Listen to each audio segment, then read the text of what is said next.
Assalamualaikum friends, welcome to Noor Bhai Samayal. இன்னைக்கு நம்ம என்ன ரெசிபி பார்க்க போறோம்னா பாய் வீட்டு கல்யாணத்துல எல்லாம் ஒரு கோதுமை பாயாசம் கொடுப்பாங்க, கோதுமை கீர். அது எப்படி செய்யலாம் அப்படிங்கறது தான் இன்னைக்கு வீடியோல நம்ம பார்க்க போறோம். இதுக்கு என்னென்ன வேணும் அப்படினு பார்த்தோம்னா நான் 100 கிராம் கோதுமை குருணை எடுத்து அலசி வச்சிருக்கேன். தாளிக்கிறதுக்காக 3 ஏலக்காய், 4 பட்டை, 3 கிராம்பு எடுத்து வச்சிருக்கேன். பாதாம் ஒரு 20, முந்திரி ஒரு 10 எடுத்து வச்சிருக்கேன். இந்த பாதாம் முந்திரி எதுக்கு பார்த்தோம்னா மில்க் மேட் ஆட் பண்ணணும். அது வேணாம் அப்படின்றவங்க இதே நம்ம அரைச்சி அதில் மிக்ஸ் பண்ணிடலாம். 1/2 லிட்டர் பால் பாக்கெட் எடுத்திருக்கேன். அப்புறம் முந்திரி, திராட்சை, ஒரு 5 ஸ்பூன் நெய் எடுத்திருக்கேன். நான் 1 கப்பு கோதுமைக்கு 2 கப்பு சுகர் ஆட் பண்ணியிருக்கேன். உங்களுக்கு வேணுன்றவங்க சேர்த்துக்கலாம், அப்படி இல்லைன்னா உங்களுக்கு தேவையான மாதிரி சுகரை குறைச்சிக்கலாம். வாங்க ஃப்ரெண்ட்ஸ், இந்த ரெசிபி எப்படி செய்யலான்றதை பார்க்கலாம். பாத்திரம் சூடான உடனே ஃபஸ்ட்டு நம்ம நெய்யை ஆட் பண்ணிடலாம்.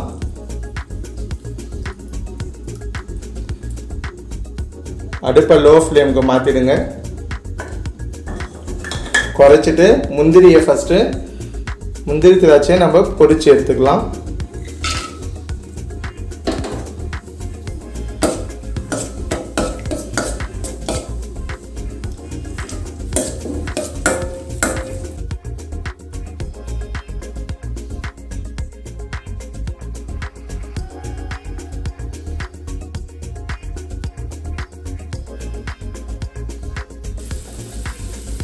நல்லா பொன்னிறமாக ஆன உடனே இதை எடுத்துடலாம்.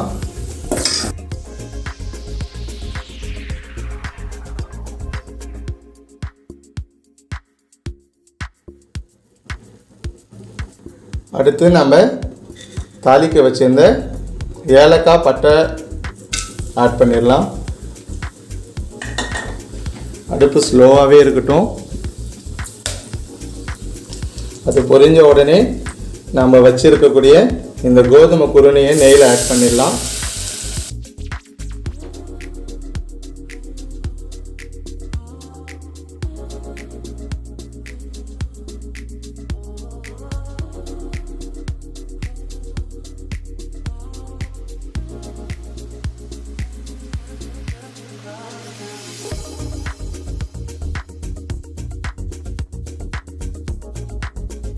கோதுமை குருணை நெய்யில் நல்லா வறுத்துடணும். வறுத்ததுக்கப்புறம் இதற்கு வேகிறதுக்காக கொஞ்சம் தண்ணி ஆட் பண்ணிடலாம்.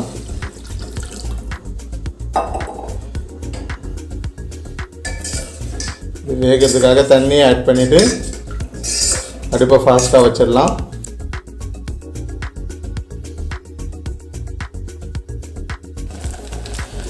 இப்போ நம்ம எடுத்து வச்ச 1/2 லிட்டர் பால் இதில் சேர்த்துடலாம்.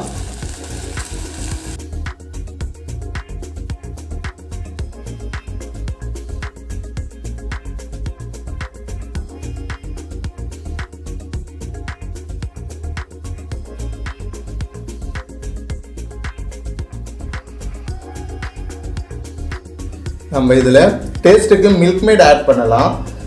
அப்படி மில்க் மேட் வேணுன்றவங்க இந்த மாதிரி 20 பாதாம், 10 முந்திரியை கொஞ்சம் பால் விட்டு பேஸ்ட் மாதிரி அரைச்சி எடுத்துகிட்டு வந்துடலாம். நம்ம எடுத்து வச்ச சர்க்கரையை இதில் சேர்த்துடலாம்.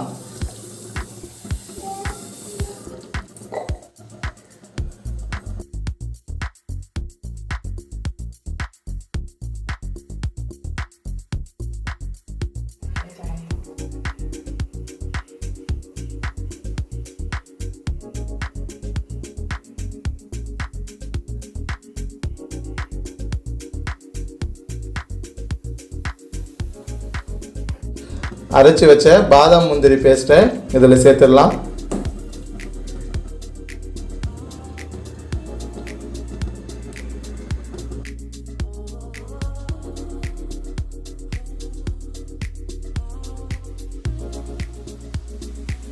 நம்ம வறுத்து வச்சிருந்த முந்திரி திராட்சையை இதில் சேர்த்துடலாம்.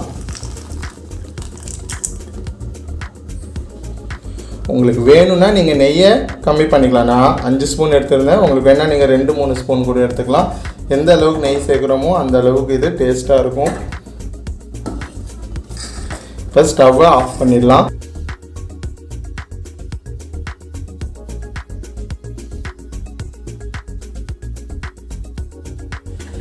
நமக்கு டேஸ்டான பாய் வீட்டு கோதுமை பாயாசம் ரெடி ஆயிடுச்சு.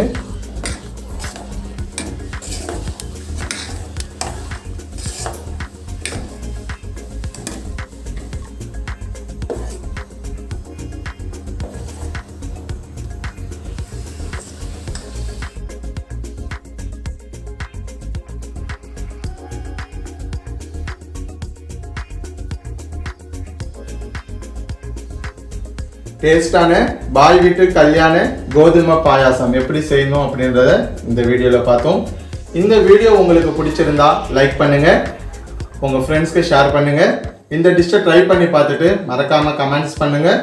இந்த வீடியோவை நீங்கள் சப்ஸ்கிரைப் பண்ணாமல் பார்த்துட்டு இருந்தீங்கன்னா இந்த சேனலை சப்ஸ்கிரைப் பண்ணுங்க. பக்கத்தில் இருக்கக்கூடிய பெல் ஐக்கானை கிளிக் பண்ணுங்க. தேங்க்யூ.